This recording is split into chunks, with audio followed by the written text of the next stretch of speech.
एकजुट होने की बात समझा रहे हैं।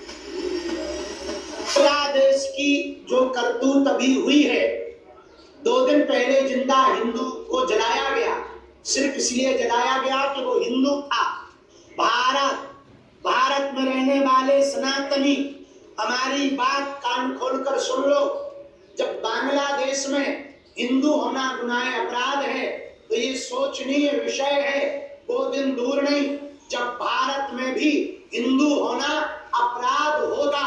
यही समय है, सही समय है, अभी समय है हिंदू एकता का और हिंदू राष्ट्र। देखिए, नेताओं के बयानों पर हम जवाब नहीं देते क्योंकि हम नेता नहीं हैं, पर फिर भी हम एक बात जरूर कहना चाहेंगे कि हिंदू जोड़ना, हनुमान जी की भक्ति का प्रचार करना, राष्ट्रवाद के प्रति जगाना यदि अंधविश्वास है, तो जिन्हें ये अंधविश्वास लगता है उन्हें देश छोड़ देना चाहिए। हिंदुओं पर जमात के जिहाद ने सनातनियों को एकजुट कर दिया है। हर सनातनी अब इस मामले में भारत सरकार से हस्तक्षेप करने की मांग कर रहा है। उसका संज्ञान लेना चाहिए, कठोरता के साथ लेना चाहिए, और निश्चित रूप से सरकार सोच भी रही होगी। और मैं पूरे विश्व के उन लोगों से अनुरोध करना चाहता हूं जो किसी भी एक छोटी सी घटना पर या बड़ी घटना पर, मनुष्य की हानि तो हानि है, बहुत अधिक विलाप करते हैं। भारत में भी एक बड़ा वर्ग है जो बहुत अधिक इन बातों पर विलाप करता है।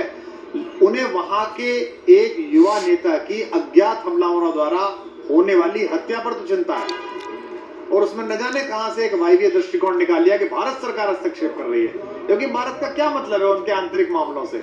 लेकिन एक निरपराध अल्पसंख्यक को वहां इस तरह भीषण तरह जिंदा जला दिया गया, तो ऐसे समय में जब लोगों का बयान नहीं आता, लोग चिंता नहीं करते, प्रवृत्त नहीं होते, तो इससे उनके दोहरे व्यवहार जगत के सामने उजागर होते हैं। और मैं आशा करता हूं पूरा विश्व इसका संज्ञान लेगा कि वह भद्रशाल जो हमारी भारतीय संस्कृति का हिस्सा था, वह बोरीशिल्ला, वहां तक अगर ये आग आई है तो ये समाप्त होनी चाहिए।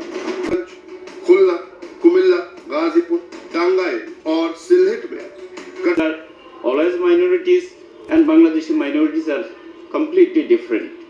So it's a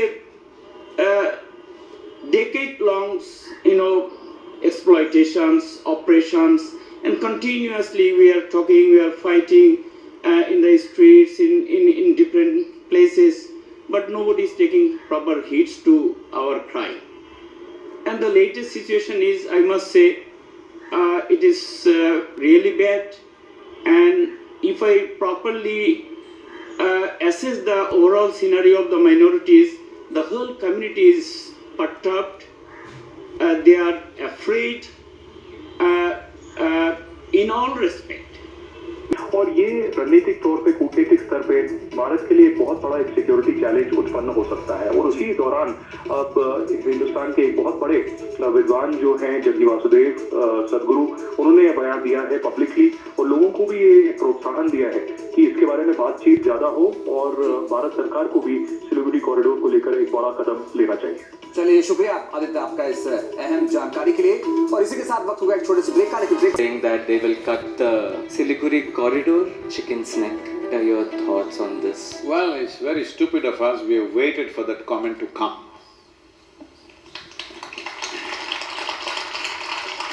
And now that comment has been made in a third nation where it matters.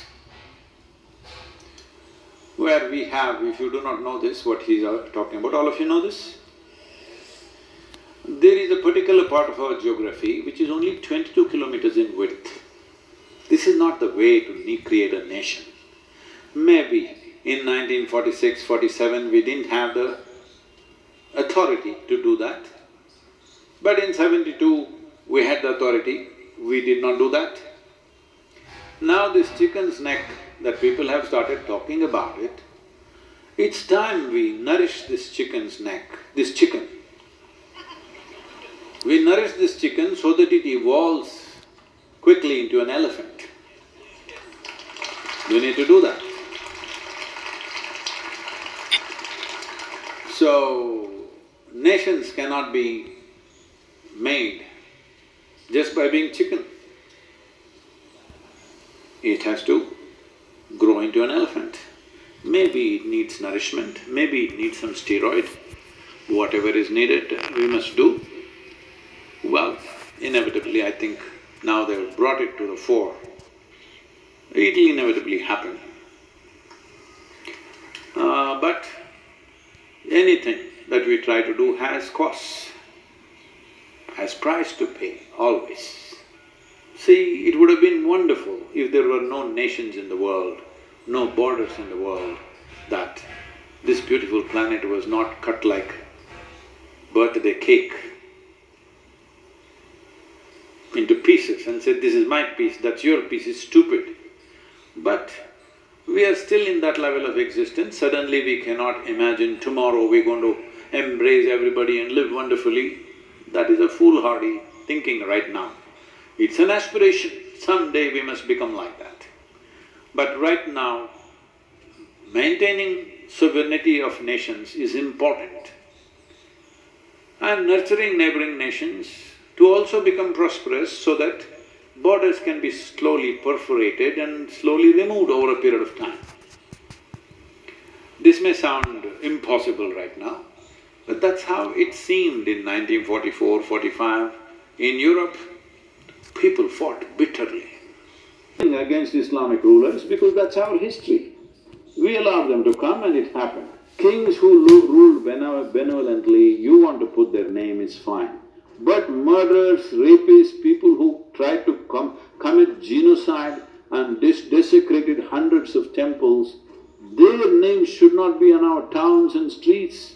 So recently somebody invited me to their house because of some pilots were meeting, They said, Sadhguru, you must come, you are a licensed pilot, you must be there, they will allow it, just 10 minutes you come and go. I said, okay, give me the address, I will come. Then they gave me the address and it said Tughlaq Road. I said, I'm not coming. So you must understand, not because he's Islamic king, because of what he's done. Even if a Hindu king or a Christian like Robert Clive Street means I won't go. I said, you take a spray paint and paint that street board black, then I will come, otherwise I'm not coming to your house. Shamelessly you're living on that street, I will not walk into that street. Because why don't we have Adolf Hitler Nagar? Why don't we do this? Why don't we have Idi Amin Nagar or Puram?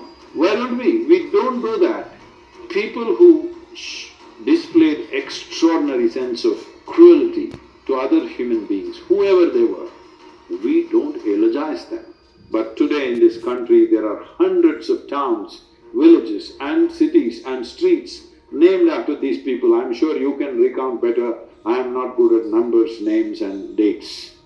Sadhguru, in our state, Karnataka, there's also Tipu Jayanti. Forget towns, you're also celebrating his birth. Tipu Jayanti, there was a Tipu Express, one of the worst tyrants. Even converted dead Kurgis, not only those living, but even the corpses. The Kurgs have taken, we think Kurgs took the worst of the brunt. That's not a fact. It felt that way because the Kurgs fought. In other places, there were no fighting men, they just took it without so much resistance. So it's not so well recorded. Kurgs really fought, but 70,000 Kurgis were killed. If you fight a battle and you get killed, considering those times, it was the order of the day. It's all right. It's all right if somebody comes and slaughters you in a battle. But it's not all right when you line up civilians and slaughter them and rape the women and slaughter the men, rape the women, slaughter the men. What is that? People who did that, their names should not be flying on towns and streets and circles, in our country, but unfortunately it is. I hope the future elected leaders of this nation have enough wisdom to change that.